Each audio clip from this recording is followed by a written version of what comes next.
Zéro faute. Zéro faute ou la joie de parler la langue de Molière. Zéro faute.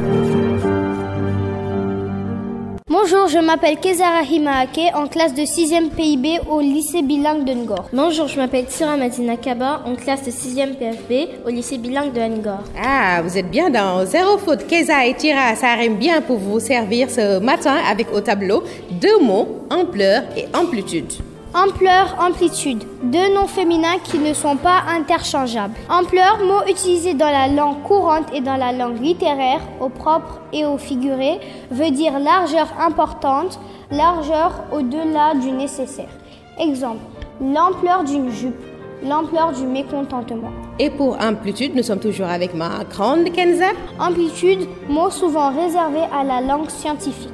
L'amplitude des oscillations d'un système à variation périodique. Merci beaucoup, ma grande Keza, pour ces explications. Maintenant, ma grande Tira va se charger de récapituler tout ça pour nous permettre de fixer la différence entre les mots ampleur et amplitude. Allez-y, ma très chère. Ampleur, amplitude, deux noms féminins qui ne sont pas interchangeables. Ampleur, mot utilisé dans la langue courante, dans la langue littéraire, au propre et au figuré veut dire largeur importante, largeur au-delà du nécessaire. Amplitude, mot souvent réservé à la langue scientifique, l'amplitude des oscillations d'un système à variation périodique.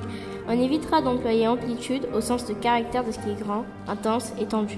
Merci beaucoup. L'ampleur des dégâts, l'amplitude des battements de son cœur, des exemples tirés comme ça au hasard, mais qui illustrent bien ce que viennent d'expliquer Keza et Tira. Exceptionnellement, ils seront deux à vous présenter une règle. C'est comme ça, c'est signe de générosité. Ils ont bien voulu partager leur fiche pour permettre à tout le monde de passer dans Zéro faute RFM Matin. Merci beaucoup Keza, merci Tira, merci mes amours. Merci, c'était Zéro faute, le plaisir de la langue. Super, ça fait plaisir le matin.